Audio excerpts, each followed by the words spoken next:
une autoroute gelée du Montana, un ancien Navy SEAL a freiné si brusquement que son chien a été projeté en avant. Dans le blizzard, il a vu ce qu'aucun homme ne devrait jamais voir. Une veuve serrant un nourrisson contre sa poitrine et des enfants trébuchant derrière elle. Ils étaient enveloppés dans des vêtements fins qui ne les protégeaient pas de la tempête, tremblant tous dans le vent. Leurs empreintes disparaissaient déjà sous la neige. Alors que le froid les déchirait comme des griffes, elles ne pleuraient pas et ne criaient pas. Elles continuaient simplement à marcher, comme si la survie n'était pas un choix, mais une punition qu'elle avait appris à endurer en silence. Puis, le Navy SEAL est sorti dans la tempête, le vent fouettant son manteau, et a prononcé les mots qui allaient en changer toute leur vie. « Venez avec moi. Personne ne survit seul. » Avant de commencer, dites-nous d'où vous nous regardez. Et si cette histoire vous touche, abonnez-vous à la chaîne pour recevoir plus d'histoires sur le courage, le sacrifice et les liens impossibles à briser. Votre soutien signifie vraiment tout pour nous. La nuit d'hiver pesait sur l'autoroute du Montana. Le vent sculptait des cicatrices blanches dans l'obscurité, comme si la terre elle-même tremblait sous la tempête. À l'intérieur d'un vieux pick-up, Ethan Hale, 35 ans, ancien Navy SEAL et homme fait de tempêtes silencieuses, serra plus fort le volant. Ses mains rugueuses et couvertes de cicatrices, après des années passées à enfoncer des portes et à sauver des camarades blessés, se crispaient involontairement lorsque le camion rebondissait sur le verglas. La lumière du tableau de bord éclairait les traits anguleux de son visage. Des pommettes hautes, une mâchoire carrée assombrie par une barbe de plusieurs jours et des yeux couleur d'acier froid. Des yeux qui avaient en vue plus de choses qu'il ne l'admettrait jamais. Son partenaire Ranger, un berger allemand de 4 ans à la robe zibeline, au poitrail large et aux oreilles toujours à l'affût du danger, remua sur le siège passager. Le pelage de Ranger se hérissa, accrochant la faible lumière comme du givre. Il était entraîné à détecter la peur, le chagrin et le tremblement à peine perceptibles de la panique humaine. Et ce soir, son grognement sourd vibrait dans la cabine du camion. Ethan ne se pressait pas comme avant. Il retournait simplement au vieux ranch familial que ses parents avaient laissé, celui qui avait brûlé 2 hivers plus tôt, alors qu'il était en mission de combat. Il avait imaginé que ce voyage serait calme, vide, peut-être même engourdissant. Au lieu de cela, la tempête devenait de plus en plus cruelle. Des aiguilles de neige fouettaient par le pare-brise, réduisant le monde à un tunnel de blancheur. Soudain, Ranger grogna brusquement, pas contre le vent, mais contre quelque chose de vivant. Ethan relâcha instinctivement l'accélérateur. La lumière de ses phares glissa sur une ombre voûtée au bord de la route. Au début, cela ressemblait à un poteau de clôture tombé, à moitié enseveli sous la neige. Puis l'ombre bougea et le souffle d'Ethan se coupa. Une femme apparut dans le champ de vision. Une silhouette mince enveloppée dans un châle en laine délavé au motif Lakota. Ses longs cheveux noirs collant à ses joues couvertes de givre fondant. Sa peau, d'une teinte cuivrée chaude, avait pâli sous l'effet du froid jusqu'à devenir d'une blancheur effrayante. Elle serrait fort un nourrisson emmailloté contre sa poitrine, tenant l'enfant comme si la tempête essayait de le lui arracher des bras. Derrière elle, 4 autres enfants trébuchaient, tous petits, tous tremblants. Leurs vêtements n'étaient absolument pas assez chauds pour une telle nuit. Ranger poussa un aboiement sec. Ethan freina si fort que le camion dérapa avant de se stabiliser. « Bon sang !» marmonna-t-il pour lui-même. Son cœur battait la chamade comme il ne l'avait pas fait depuis les combats. Ce n'était pas de la peur, c'était de l'instinct. Il gara le camion et sortit dans le vent glacial. La femme se figea, malgré son épuisement. Elle se tenait avec une fureur protectrice, les épaules légèrement penchées vers l'avant, les pieds trop fermement ancrés au sol, malgré la neige glissante. Dans ses yeux sombres, grands et attentifs, on lisait à la fois la terreur et le défi. Elle ressemblait à quelqu'un habitué à affronter le danger seul. « Restez loin !» chuchota-t-elle. Sa voix vibrait de tension. Elle serra le bébé plus fort. Ethan leva lentement ses 2 mains gantées, paumes vers l'avant. Il remarqua tout, le tremblement de ses mains dû au froid et à la fatigue, la teinte bleuâtre sur les lèvres des enfants, la façon dont la fille aînée se glissait entre sa mère et lui, tel un petit bouclier tremblant. Il remarqua le collier en argent au cou de la femme, un bijou traditionnel du peuple Lakota avec un motif de cheval courant, et vit avec quelle férocité elle protégeait sans les petits derrière elle. L'expérience de Navy SEAL lui avait appris à lire les gens en quelques secondes. La femme n'était pas agressive.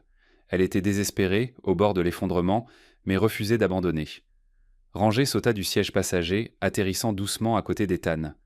Sa posture était vigilante, mais pas menaçante. La neige collait à ses moustaches, transformant le chien en sentinelle silencieuse. La voix d'Ethan, lorsqu'il parla enfin, était basse et égale. le ton qu'il utilisait autrefois avec les civils dans les zones sinistrées. « Venez avec moi, dit-il. Personne ne survit seul. » Pendant un instant, le monde entier cessa d'exister, à l'exception du vent hurlant sur l'autoroute et du battement sourd de son cœur. La femme cligna des yeux, des flocons de neige s'accrochant à ses cils. Elle ne pleurait pas, elle ne suppliait pas. Elle regarda simplement ses enfants, leurs genoux tremblants et leurs doigts se rougit, et quelque chose dans sa détermination se fissura juste assez pour laisser passer l'espoir.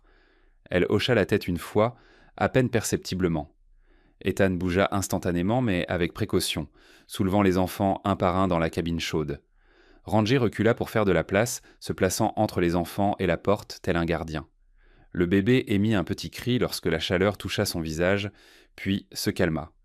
La femme monta en dernier, n'hésitant qu'un instant pour regarder la route déserte, comme si elle s'attendait à ce que la tempête elle-même la poursuive. Ethan ferma la porte derrière elle, sentant le poids de sa décision s'installer dans ses os. Un poids familier et apaisant. Il retourna au siège conducteur, monta le chauffage et dirigea le camion hors de l'autoroute vers la cabane qu'il avait prévu de visiter seul. Ce soir, elle abriterait plus que le simple silence. Elle deviendrait le début de quelque chose qu'aucun d'eux ne comprenait encore. Une chaleur fragile régnait dans la cabane, celle qui vient lentement, comme un feu apprenant à respirer. La neige tapotait les carreaux par rafales inquiètes, mais à l'intérieur l'air gardait l'immobilité tremblante de personnes qui ne s'étaient pas senties en sécurité depuis trop longtemps. Les enfants se serraient les uns contre les autres sous d'épaisses couvertures sorties d'un vieux coffre en cèdre. Leurs joues n'avaient plus cette teinte bleue alarmante qu'elles avaient au bord de la route. Même Ranger s'était étendu près du foyer avec une vigilance tranquille, ses yeux ambrés suivant chaque mouvement dans la pièce. La femme était assise le plus près du feu. Sa posture restait droite malgré la fatigue. Ses longs cheveux noirs collant à ses épaules, humides de neige fondue. Le châle au motif Lakota, dans des tons rouges profonds et charbon, qu'elle portait, avait séché et était devenu rigide sous l'effet de la chaleur. En dessous, sa silhouette semblait fragile, mais résolue, cette force qui ne se forme pas par choix, mais par survie. Lorsqu'elle donna enfin son nom, Sarah Wayaka, sa voix avait la douce résonance de quelqu'un qui est prudent avec la parole, comme si chaque mot devait être pesé avant d'être libéré des lèvres. Son histoire se dévoila lentement, non pas parce qu'elle voulait cacher quelque chose, mais parce que les souvenirs blessaient profondément. Son père avait disparu dans ces montagnes du Montana il y a 15 ans, ne laissant derrière lui que des prières sans réponse et une famille qui refusait de pleurer un homme sans tombe. Avec son absence, le monde de Sarah avait vacillé. Sa mère, craignant pour l'avenir de sa fille, avait accepté de la marier dans une autre famille Lakota. Les traditions étaient aussi anciennes que la terre elle-même, mais les attentes s'étaient révélées être de celles que Sarah ne pourrait jamais combler. Son mari, Tuan, avait été autrefois un homme aux épaules larges et à la fierté silencieuse, mais le whisky avait transformé cette fierté en obsession. Il exigeait un fils. La naissance de chaque fille le plongeait plus profondément dans l'amertume, et ses mains, autrefois sûres pour travailler le cuir et sculpter des arcs, étaient devenues des instruments de rage. D'abord, il y avait eu des excuses, des promesses en larmes et des jours de sobriété. Puis les excuses s'étaient faites plus rares et les bleus plus sombres. Sarah ne haussait pas la voix en parlant. Ethan comprit. C'était précisément cela qui rendait l'histoire plus douloureuse. Lorsque les enfants s'endormirent enfin, l'une des filles blottit contre le flanc de Ranger, comme si le chien était une couverture vivante. Ethan s'approcha et s'assit en face de Sarah. Le feu éclairait les traits anguleux de son visage, sa mâchoire dessinée, la légère courbe d'une vieille cicatrice au-dessus du sourcil et la barbe ombrageant ses joues. Mais ses yeux s'étaient adoucis, passant de l'acier à quelque chose de fatigué, quelque chose d'humain. Il parlait doucement, comme le font parfois les soldats revenus à la vie civile, mais qui portent encore dans leurs poumons le poids du sable et de la poudre. « Le ranch de mes parents a brûlé il y a 2 hivers, dit-il. J'étais en mission. Je ne suis pas rentré à temps. » Il n'entra pas dans les détails, mais la façon dont son regard s'abaissa révéla la profondeur de son regret. L'odeur de pain chaud remplit le silence entre eux. Il continua, racontant des bribes de sa dernière mission de combat. Pas les parties secrètes, seulement les humaines. Opération crépuscule silencieux. 3 otages sauvés, 5 de ses hommes perdus.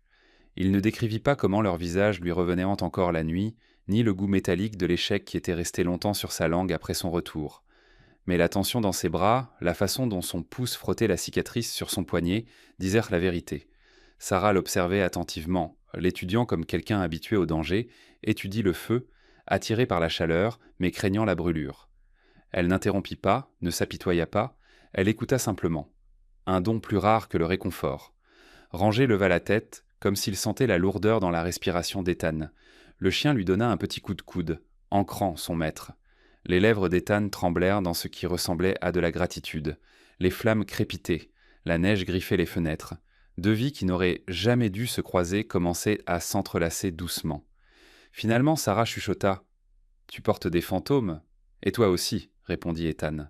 La vérité resta suspendue entre eux, fragile mais liante. Deux chemins brisés s'étaient croisés sous un même toit, non par destin, mais par nécessité.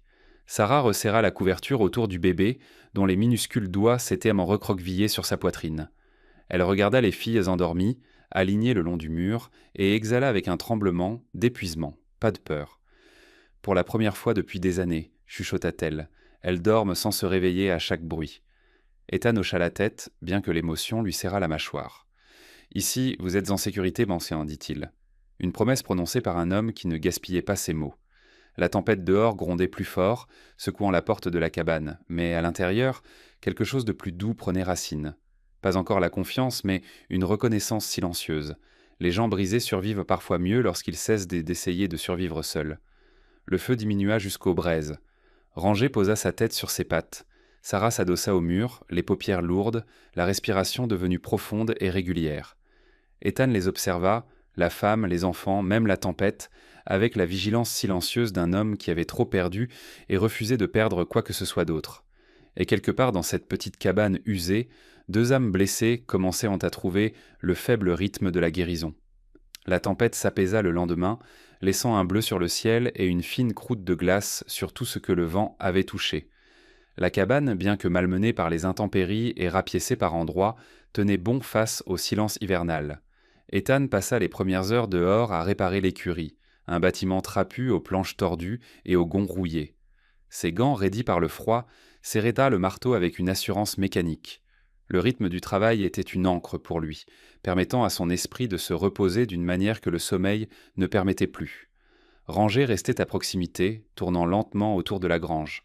Le pelage noir aux reflets brillants du chien luisait sous la lumière pâle, et de temps en temps, il regardait vers la cabane avec l'intuition d'une créature aussi finement à l'écoute des tempêtes humaines que météorologiques. À l'intérieur, Sarah se déplaçait doucement dans les petites pièces, rangeant le peu qu'il y avait. Ses longs cheveux noirs étaient lui tressés lâchement, la corde sombre de la tresse se balançait doucement lorsqu'elle se penchait pour ramasser du bois ou secouer un tissu poussiéreux.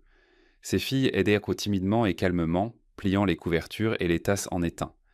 Chacun de leurs mouvements était prudent, comme si elles craignaient que la cabane elle-même ne s'effondre si elle faisait en trop de bruit.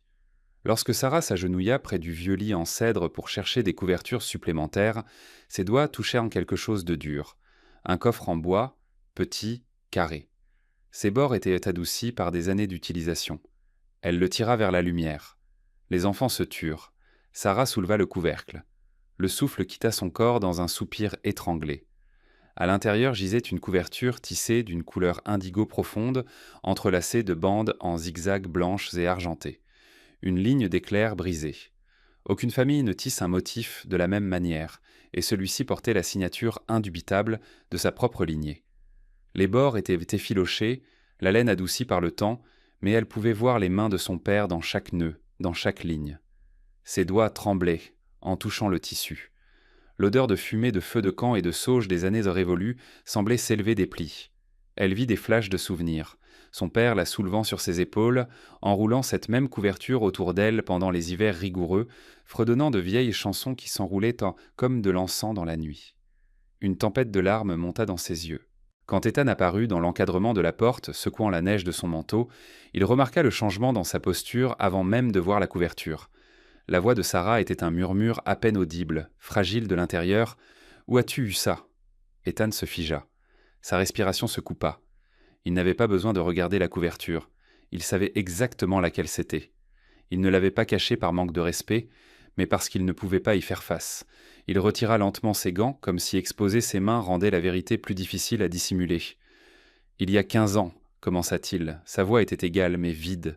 Mon camion a quitté une route de montagne. Une tempête de neige a frappé rapidement. Je pendais à moitié au-dessus du précipice, je ne pouvais pas bouger mes jambes. Sarah ne clignait pas des yeux. Un homme est apparu, continua Ethan. De nulle part. Un Lakota. Une carrure imposante, de longs cheveux noirs, un regard bienveillant malgré le froid. Sa mâchoire se crispa. Il m'a enveloppé dans la couverture, a essayé de me tirer de là. Ranger s'approcha, sentant le changement dans l'air. Ethan déglutit. Il m'a libéré, mais le sol sous lui s'est effondré. La pièce plongea dans un silence douloureux. Sarah plaqua une main sur sa bouche. Ses épaules tremblèrent. Non de sanglots, mais sous le poids de la reconnaissance. Le temps, le lieu, le motif de la couverture, il ne pouvait y avoir d'erreur. C'était son père. Elle se leva brusquement, saisissant le bébé et faisant signe à ses filles. Leurs grands yeux allaient et venaient entre elle et Ethan, sentant quelque chose de monumental, quelque chose qui se fissurait. La poitrine d'Ethan se serra de panique alors qu'elle se dirigeait vers la porte. La neige s'engouffra à l'intérieur lorsqu'elle l'ouvrit. « Sarah !» Il courut après elle. Le froid mordait le visage. Elle continuait à marcher dans la neige fraîche, ses bottes s'enfonçant profondément à chaque pas. Ethan la suivait, son souffle se transformant en vapeur dans l'air glacial. « Sarah !» dit-il à nouveau d'une voix rauque. « S'il te plaît. » Elle ne se tourna que lorsque les enfants s'arrêtèrent derrière elle, trop fatigués pour aller plus loin. Le bébé couinait plaintivement sur son épaule, ses petits doigts serrés sur sa tresse. La voix d'Ethan se brisa. « Ton père est mort en me sauvant. » Une rafale de vent tira sur son châle. « Je ne suis pas allé voir ta famille, » dit-il. « Je ne l'ai dit à personne. Je me disais que ce n'était pas mes affaires, mais la vérité c'est que... » Il baissa les yeux, la honte creusant de nouvelles rides sur son visage. « J'avais peur. Peur de ce que je t'avais pris. Peur de voir le regard que tu me lances maintenant. » Les yeux de Sarah brillaient d'une douleur si profonde qu'elle semblait plus vieille que la tempête autour d'eux. « Je suis resté en vie, » chuchota-t-il. Et lui non. J'ai porté ça avec moi chaque jour. Les enfants se serrèrent plus près de leur mère. Leur souffle formait un nuage fragile. Sarah clignait souvent des yeux, luttant contre les larmes. Sa voix tremblait. « Sais-tu ce que c'est, d'attendre 15 ans quelqu'un qui n'est jamais revenu ?» Ethan leva la tête. La réponse se lisait dans sa façon de se tenir, épaules basses, sans défense. « Oui, dit-il, plus que tu ne le penses. » Le vent tomba comme s'il écoutait. Sarah regarda ses enfants, fatigués, gelés, tremblants, puis la cabane brillant faiblement à travers la neige. Son chagrin n'avait pas diminué, mais quelque chose de pratique, de maternel, d'enraciné s'éleva au-dessus. Elle prit une inspiration tremblante. « Je ne te pardonne pas, dit-elle. Pas aujourd'hui. » Elle regardait droit devant, ne cachant pas la douleur, reconnaissant pleinement la blessure. « Mais les enfants, chuchota-t-elle, ont besoin de chaleur, d'un toit et de sommeil. » Elle se tourna vers la cabane. « Nous rentrons. » Et sur ce, elle passa devant lui. Ses filles la suivirent en une procession fragile, laissant Ethan dans la vraie neige avec sa culpabilité, exposé sous le ciel gris du Montana. Les jours qui suivirent prirent un rythme tissé de mouvements silencieux et de respiration prudente. La neige resta au sol en doux monticules, transformant le ranch en un paysage d'une immobilité pâle et feutrée. Mais à l'intérieur de la petite cabane, la vie commençait à renaître, lentement, avec incertitude, comme si la chaleur devait être réapprise. Ethan travaillait dès l'aube chaque matin, fendant des bûches derrière la grange, tandis que la vapeur s'élevait de son souffle en nuages réguliers. Ses épaules puissantes et ses mouvements précis, formés par des années de discipline militaire, donnaient l'impression que le travail était facile, bien que chaque coup de hache portât avec lui ses propres fantômes. Ses cheveux sombres tombaient souvent sur son front lorsqu'il se penchait pour empiler le bois. Les mèches rebelles brisaient l'image de l'homme forgé dans le fer. Ranger restait à proximité. Le chien de 4 ans, aux yeux attentifs, le surveillait avec une loyauté inébranlable. À l'intérieur, Sarah trouva son propre rythme. Sa grande silhouette élancée bougeait avec une grâce silencieuse alors qu'elle apprenait à ses filles à plier les couvertures, à préparer des plats simples et à fredonner de vieilles berceuses Lakota la nuit. Sa peau, couleur de cuivre chaud à la lumière du feu, semblait retrouver un éclat naturel avec chaque jour qui passait. Parfois, elle ramassait un petit bouquet de sauge séchée, l'allumant près du seuil. La fumée s'enroulait en douce spirale, montant délicatement, tandis qu'elle murmurait une prière de gratitude aux esprits et aux pères qu'elle avait perdus. Au début, Ethan ne comprenait pas les rituels, mais il se tenait respectueusement, ses yeux enfoncés pensifs. Il avait vécu une vie régie par des ordres et des protocoles, où la survie se forgeait par la ténacité et non par la foi. En observant Sarah accomplir ces petits actes, enracinés dans l'héritage, le chagrin et la force, il sentit quelque chose bouger en lui. Cela adoucit les bords durcis par la guerre et les regrets. Il commença à enseigner aux enfants des compétences simples. comment empiler le petit bois en toute sécurité, comment déterminer le vent avant d'allumer un feu, comment se cacher derrière lui ou Sarah si jamais une voiture inconnue approchait.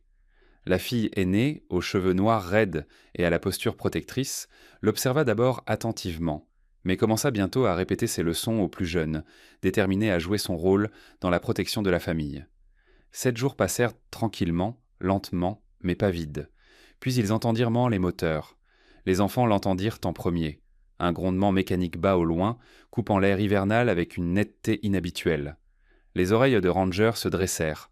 Ethan leva les yeux de la réparation d'un volet branlant. Ses muscles se tendirent instinctivement. Un pick-up noir poli entra dans la cour, soulevant la neige en freinant. Il était suivi par la voiture du shérif du comté. La scène semblait tout de suite fausse, trop ordonnée, trop propre pour la route accidentée menant au ranch isolé. La porte du pick-up noir s'ouvrit et Twan sortit. Il était le grand, large d'épaules, avec un visage qui avait pu être beau autrefois, mais qui était depuis longtemps défiguré par la méchanceté. Ses cheveux sombres étaient attachés négligemment en arrière, quelques mèches tombant sur un front sillonné de rides dues à l'alcool et à la colère. Sa mâchoire était couverte d'une ombre de barbe mal entretenue, et ses yeux, perçants, étroits, méfiants, scannèrent la cour avec un air de propriétaire qui fit accélérer le pouls d'Ethan. Derrière lui apparut le shérif Cole Maddox, un homme approchant la soixantaine, trapu, au visage buriné et aux cheveux gris clairsemés. L'uniforme le serrait un peu, mais il se tenait avec l'autorité calme et assurée d'un homme qui a vu trop d'accidents hivernaux et de conflits domestiques pour être facilement ébranlé. Les lèvres de Tuan se tordirent en un ricanement dès qu'il aperçut Sarah à la fenêtre. « Tiens donc !» cria-t-il fort et moqueusement. « Regardez ça, ma femme joue à la dinette avec le petit soldat. » Sarah sortit lentement, tenant fermement le bébé. Les filles se regroupèrent derrière elle comme des oiseaux effrayés. Les bleus sur ses poignets, de faibles ombres verdâtres, commençaient à disparaître, mais étaient encore visibles. Ethan se plaça silencieusement entre elle et Tuan. Ranger se figea à sa jambe, le poil hérissé, mais la posture contrôlée, en attente d'un signal. Tuan renifla. « Tu pensais pouvoir t'enfuir loin de moi ? Tu pensais pouvoir prendre mes enfants ?» Sa voix était pleine d'indignation, mais en dessous se cachait quelque chose de froid, un sentiment de possession. Le shérif Maddox leva la main. « Restons polis, les gens. » Il s'approcha de la cabane et examina la scène. Ethan debout fermement, Sarah tremblante mais déterminée, les enfants serrés derrière elle, Ranger sur le qui-vive.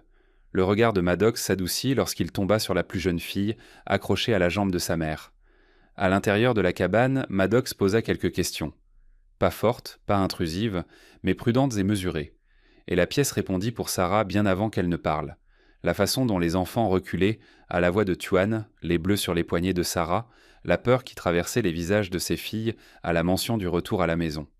Lorsque Sarah décrivit enfin sa fuite, sa voix était basse, égale, sans exagération. Maddox écouta sans interrompre. Son visage ridé changea, se tendant d'une compréhension acquise par des années d'observation de femmes aux expressions similaires. Maddox se tourna vers Tuan. « J'ouvre un dossier pour violence conjugale, dit-il. Vous comparaîtrez au tribunal municipal demain matin. » Les narines de Tuan se dilatèrent de colère. « Tu ne peux pas garder ma famille loin de moi. »« Ils ne sont pas en sécurité avec vous, » répondit simplement Maddox. Ethan sentit la tension quitter ses épaules. Ce n'était pas une victoire, mais le soulagement que quelqu'un soit enfin témoin de ce que Sarah endurait depuis des années. Tuan perça Ethan du regard. « Ce n'est pas fini. » Il pointa un doigt vers les enfants. « Vous rentrez tous à la maison demain. »« Non, » dit doucement Sarah. « Nous ne rentrerons pas. » Le shérif raccompagna Tuan dehors. L'homme remonta dans son camion, claquant la portière si fort que le son résonna en écho sur les collines vides. La neige vola sous les pneus lorsqu'il partit à grande vitesse, laissant derrière lui une traînée de gaz d'échappement et de promesses laides. Maddox s'attarda encore une minute. « Je ferai tout ce que je peux, » dit-il à Sarah. Sa voix était plus douce maintenant. « Toi et les enfants méritez mieux. » Puis il retira son chapeau, retourna à sa voiture et partit. Le silence revint au ranch, lourd mais plus désespéré. Ethan regarda Sarah, elle le regarda. Et bien qu'aucun d'eux ne parlât, une compréhension passa entre eux. La reconnaissance que le monde avait enfin été témoin de cette partie de son histoire qu'elle n'avait jamais pu dire à voix haute sans conséquence. Ranger poussa la jambe d'Ethan du museau, sentant le lent relâchement de la tension. La tempête reviendrait demain, mais sous une autre forme, des documents, des témoignages, des décisions qui détermineraient tout le reste de leur vie. Mais pour l'instant, debout dans la cour silencieuse, Sarah et ses enfants étaient là où ils devaient en être, sous un toit qui les empêcherait de geler et près d'un homme qui ne les laisserait plus jamais affronter le danger seuls. Le bâtiment du tribunal du comté de Carbon était une structure modeste en briques, peinte d'une peinture blanche qui commençait à s'écailler dans le froid hivernal. À l'intérieur de la salle d'audience, ça sentait l'encaustique de pain et le vieux papier, une odeur qui s'accrochait aux bancs et aux rampes en bois comme un souvenir. La lumière du matin filtrait à travers les hautes fenêtres, jetant un or pâle sur la pièce. Sarah se tenait devant, grande et maîtresse d'elle-même, malgré la tension qui raidissait ses épaules. Ses longs cheveux noirs étaient soigneusement tressés en une natte descendant dans son dos, et la teinte cuivrée de sa peau semblait presque lumineuse dans la douce lumière. Elle portait une robe sombre, simple, prêtée par une voisine que Maddox avait contactée. Un geste qui, selon le shérif, semblait approprié pour le tribunal. Dans ses yeux se lisait un mélange de tristesse et de courage, comme quelqu'un qui a appris à traverser les tempêtes bien avant de devoir fuir l'une d'elles. Ethan était assis quelques rangs derrière elle. Sa présence était un soutien solide. Son large buste, sa mâchoire carrée et son expression calme conféraient à la pièce une gravité silencieuse. Il avait mis une chemise en flanelle propre et un jean usé. Sa posture militaire trahissait sa nervosité, même si son visage restait impassible. Ranger était couché à ses pieds, vigilant. Son pelage noir et brun brillait dans les rayons du soleil. Bien que les chiens fussent officiellement interdits, Maddox avait chuchoté à l'huissier « Il fait partie de l'histoire », et personne n'avait objecté. La juge Helen Rohr présidait l'audience. C'était une femme d'une 60aine d'années, aux cheveux argentés, rassemblés en chignon et aux yeux bleus perçants, qui ne laissait en rien échapper. Les rides de compassion sur son visage étaient équilibrées par une autorité gagnée par des décennies de travail avec des mineurs, des éleveurs et des familles coincées dans les ombres hivernales. Sa voix portait en elle à la fois la chaleur et le commandement. Lorsque Sarah commença à parler, la salle plongea dans le silence. Elle raconta à la cour les premières années de son mariage, comment Tuan avait été tendre autrefois, comment l'espoir d'un fils s'était transformé en amertume, comment l'alcool avait comblé les fissures de ses déceptions, jusqu'à ce que la colère devienne le seul langage dans leur maison. Elle raconta les bleus qui fleurissaient sur ses bras et la peur qui s'infiltrait dans les yeux de ses filles à chaque claquement de porte. Sa voix ne tremblait pas. Elle avait la fermeté d'une femme qui a trop enduré pour se briser.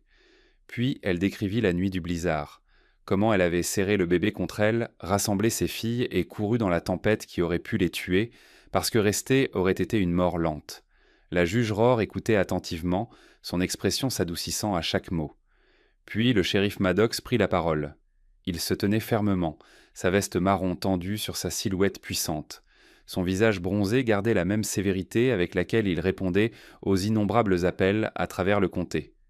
Il témoigna de ce qu'il avait vu au ranch d'Ethan, comment les enfants tressaillaient à la vue de leur père, des traces de coups sur Sarah, de la façon dont il se cachait mince derrière Ethan, et de la sécurité calme que l'ancien Navy Seal avait créée pour eux en quelques jours seulement.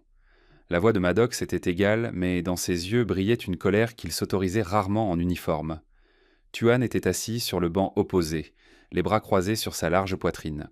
Ses longs cheveux noirs étaient négligemment rejetés en arrière, et la rougeur de ses yeux suggérait soit l'alcool de la veille, soit une matinée passée dans la rage. Sa mâchoire se crispait quand Sarah parlait. Il levait les yeux au ciel pendant le témoignage de Maddox, reniflait quand on mentionnait le caractère d'Ethan, mais il ne pouvait pas changer la vérité qui pendait lourdement dans l'air. Après une longue pause, la juge rendit sa décision.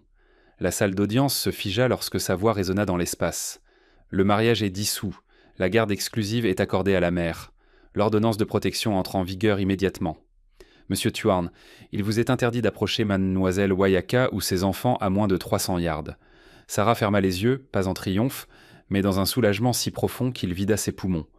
Tuan bondit sur ses pieds, la colère éclatant sur son visage, mais 2 adjoints du shérif s'avancèrent avant qu'il ne puisse dire quoi que ce soit. Le marteau de la juge Rohr frappa une fois, décisif et inflexible. Lorsque l'audience se termina, Ethan accompagna Sarah et ses filles dehors, s'adaptant à son rythme comme s'il avait peur de briser le moment. Ranger appuya sa tête contre la jambe de la fille aînée, offrant un réconfort silencieux. Pour la première fois depuis des années, Sarah respira un air qui sentait la liberté. Le ranch les accueillit avec le doux bruissement de la neige et le crépitement du bois. Le travail commença presque instantanément, pas par nécessité, mais parce que les nouveaux départs exigent du mouvement. Ethan construisit une nouvelle pièce à la cabane. Ses bras puissants soulevaient dans les poutres avec une précision rodée. Il répara le toit affaissé, remplaça les vieilles de planches et renforça la clôture. Il semblait que chaque coup de marteau enlevait de ses épaules un autre éclat de culpabilité. Sarah s'occupait de la terre avec une tendre détermination. Elle planta des graines de fleurs sauvages le long du porche, du lin bleu, des fleurs des prairies et de l'échinacée, disant que la terre méritait de la couleur après un si long hiver. Elle cousit une couverture à partir de chutes de tissu, fredonnant des berceuses qui réchauffaient même les matins les plus froids. Elle s'agenouillait dans la terre avec ses filles, leur apprenant à placer délicatement les jeunes racines dans le sol. Le rire des enfants commença à se répandre dans la cour comme la lumière du soleil. Ils poursuivaient Ranger près du tas de bois, aidaient Ethan à porter des clous et ramassèrent des pierres pour encadrer les nouveaux parterres. La cabane ne semblait plus être un refuge temporaire. Elle était devenue une maison avec des fondations plus profondes que le gel. Un soir, alors que le ciel brûlait d'orange derrière les collines, Sarah sortit sur le porche et regarda Ethan fixer la dernière planche de la nouvelle pièce. Il se redressa, essuya son front du revers de la main et la regarda. Entre eux, il y avait une compréhension mutuelle, de la gratitude et un espoir prudent. Deux vies, autrefois brisées, se recollèrent soigneusement, morceau par morceau, jour après jour. Et pour la première fois depuis que la tempête avait commencé, l'avenir ne semblait plus effrayant. Le printemps entra dans le Montana à pas de loup, comme un invité timide, touchant les plaines de touches incertaines de verdure. Des taches de neige restaient encore à l'ombre, mais l'air portait déjà une douceur qui faisait que le vent ne sonnait plus comme un avertissement, mais comme une invitation. Un matin, Ethan chargea dans le camion des couvertures, quelques cadeaux enveloppés dans du simple papier brun et de la nourriture pour le long voyage. Ranger sauta sur le siège arrière, la queue remuant d'anticipation. Sarah se tenait sur le porche dans une longue robe bleue qui soulignait la riche teinte cuivrée de sa peau. Ses cheveux, noirs et brillants, étaient entressés avec une seule perle blanche que sa mère lui avait offerte il y a des années. Les enfants se rassemblèrent autour d'elle, chacun avec un petit collier de pierres polies. Dans leurs yeux se lisait une excitation nerveuse. Ils n'étaient jamais allés loin de la maison. Et pourtant, aujourd'hui, ils retournèrent vers un endroit qui avait autrefois semblé dangereux, mais qui était maintenant devenu la porte de leur avenir. La route vers la réserve serpentait à travers les collines et les grands pins. Le paysage devenait familier pour Sarah, évoquant des sentiments à la fois tendres et douloureux. Lorsqu'ils arrivèrent en près du village, un regroupement de maisons modestes autour d'un grand centre communautaire, son souffle se coupa. Sur les marches l'attendait sa mère, Marianne Wayaka. Une femme d'une 50aine d'années, aux cheveux tressés serrés, argentés par la vieillesse, aux pommettes hautes et aux yeux gardant la profondeur d'un vieux chagrin et d'une force indestructible. Sa silhouette était robuste, et bien que le deuil eût creusé de fines lignes autour de sa bouche, sa posture portait la résilience tranquille de quelqu'un qui a survécu à plus que beaucoup d'autres. Lorsque Sarah se précipita dans ses bras, Marianne serra sa fille contre elle avec soulagement et douleur. Elle entoura les visages des enfants, chuchotant des bénédictions en langue lakota et embrassant chacun sur le front. Puis elle se tourna vers Ethan. Il retira respectueusement son chapeau. « Madame » prononça-t-il doucement. Sa voix était plus basse que d'habitude, imprégnée d'humilité. Marianne l'étudia. Son regard était assez perçant pour trouver la vérité sous les mots de n'importe qui. Elle voyait la tension des mâchoires, la fatigue cachée comme une ombre derrière les yeux calmes, et la discipline silencieuse dans sa posture. « Ça tourne, ça va être quand on pose un combattant », comprit-elle tout de suite. Un homme portant un fardeau plus lourd qu'il ne le laisse voir à quiconque. Sans un mot, elle lui fit un signe de tête, l'invitant à la suivre dans la maison. La pièce semblait chaude et sacrée. Des couvertures tissées pendaient au mur. D'un haut-parleur lointain provenait un doux battement de tambour, l'air sentait la sauge. Ils s'assirent face à face. Sarah était assise à côté, serrant le bébé contre sa poitrine. Ethan posa ses mains sur ses genoux, prêt pour la confession qu'il portait en lui depuis 15 ans. Il commença par la tempête hivernale, la route verglacée, le moment où le camion avait glissé vers le précipice. Il parla de l'homme Lakota qui avait surgi de la brume blanche comme un gardien, des mains qu'il avait enveloppées dans la couverture, de l'effort désespéré pour le sauver. Sa voix tremblait lorsqu'il décrivit le moment où la terre s'était effondrée sous les pieds de son sauveur. Le silence remplit l'espace lorsqu'il eut fini. Marianne ferma les yeux. Une larme solitaire glissa sur sa joue, mais il n'y avait pas de colère. Seulement le soulagement tant attendu d'un chagrin qu'elle ne pouvait pas enterrer. Elle posa la main sur son cœur. « Il est retourné à la terre en protégeant une autre vie », chuchota-t-elle. « C'est la mort d'un guerrier. Il n'aurait pas voulu que la culpabilité reste là où devrait être la gratitude. Ethan baissa la tête. Le soulagement était doux, amer. Rien ne pouvait changer le passé, mais le pardon, accordé librement, desserra le nœud qui vivait dans sa poitrine depuis des années. Marianne toucha doucement son bras. « Dis-moi, qu'as-tu l'intention de faire avec ma fille ?» Ethan la regarda fermement dans les yeux. « Me tenir à ses côtés, dit-il. Donner à ses enfants une maison sûre. M'assurer qu'aucun d'eux n'affrontera plus jamais un autre hiver seul. » Elle hocha la tête une fois. C'était suffisant. Ce soir-là, la maison communautaire se remplit du bourdonnement tranquille des salutations et du froissement des vêtements de cérémonie. L'air pétillait d'une chaleur qui ne venait pas du feu, mais des gens rassemblés avec amour et anticipation. Sarah se tenait devant. Son châle était brodé d'un nouveau motif d'éclairs, symbolisant les nouveaux départs et non la fin. Ethan s'avança, tenant une petite bague en argent. Sur sa surface était gravée une fine ligne d'éclairs, un hommage silencieux à la couverture et à l'homme qui lui avait sauvé la vie. Ses mains tremblaient légèrement, non de peur mais de révérence.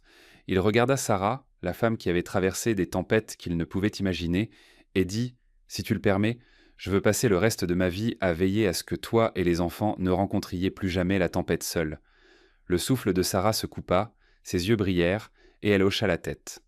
Marianne et quelques anciens s'avancèrent, portant la couverture étoilée, une grande étoffe rayonnante cousue de pièces aux couleurs bleu vif, vert et rouge couchant. Ils la placèrent sur les épaules d'Ethan et de Sarah, les unissant sous une même chaleur. Cela symbolisait la protection, l'unité et la fusion des chemins. Un cercle se forma autour d'eux, familles, voisins, anciens et enfants se donnèrent la main. Un chant doux s'éleva, ancien et tendre, bénissant leur union. Rangé trottinait autour du cercle avec un ruban à son collier, provoquant des sourires et devenant le témoin à quatre pattes non officiel. Le mariage était simple, sincère et profondément enraciné à la fois dans la tradition et dans l'avenir. Il n'appartenait pas seulement au passé qu'il guérissait, mais à l'avenir qu'il construisait.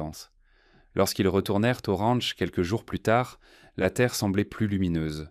La fonte des neiges avait révélé des îlots d'herbes tenaces. Les enfants couraient dans la cour avec une liberté qui sonnait comme une musique. Ethan se tenait près de Sarah sur le porche, le soleil descendant bas sur les plaines du Montana. Sa main trouva la paume d'Ethan, sa tête se posa sur son épaule. « Cette terre semblait vide autrefois, dit-il doucement, comme si ma vie n'était que glace et silence. » Sarah regardait les enfants jouer, leur rire se répandant dans la cour. Rangée aboya, sautant après eux. « Et maintenant ?» demanda-t-elle doucement. Ethan serra sa main. « Maintenant, l'hiver ne semble plus si froid. Jamais tant que tu es là. » Elle sourit, se blottissant contre lui, et ensemble ils regardèrent tant leur famille, nouvelle, imparfaite, merveilleuse, prenant racine là où il n'y avait auparavant que des pertes. Dans la lumière déclinante, le ranch respirait à nouveau, et pour la première fois depuis des années, eux aussi. Certains disent bon que les miracles arrivent avec le tonnerre, des anges ou des signes dans le ciel. Mais parfois, un miracle ressemble à un combattant fatigué arrêté sur une autoroute gelée. Parfois, il ressemble à une mère qui refuse d'abandonner, même quand le monde lui dit qu'il n'y a pas d'issue. Et parfois, il ressemble à deux vies brisées qui se trouvent au moment exact où Dieu décide qu'elles ont enduré assez de douleur. Peut-être est-ce là la véritable leçon. Nous ne savons pas toujours pourquoi les tempêtes arrivent. Nous ne comprenons pas toujours pourquoi nous perdons ceux que nous aimons, ou pourquoi la route devient si difficile que nos genoux flanchent. Mais Dieu met des gens sur notre chemin au bon moment pour nous rappeler qu'aucun hiver ne dure éternellement. Si vous regardez ceci ce soir et que vous sentez que le froid règne dans votre vie depuis trop longtemps, tenez bon. Le salut n'arrive pas toujours bruyamment. Parfois, il vient à vous lentement, doucement, comme une main tendue à travers la neige. Si cette histoire a touché votre cœur, partagez-la s'il vous plaît, pour que quelqu'un d'autre se sente un peu moins seul. Laissez un commentaire, dites-nous quelle partie vous a le plus touché. Si vous voulez plus d'histoires sur l'espoir, la guérison et les secondes chances, abonnez-vous et rejoignez notre famille. Que Dieu vous bénisse, vous réchauffe dans n'importe quelle tempête et vous rappelle au bon moment qu'aucun de nous ne doit traverser cette vie seul. Amen.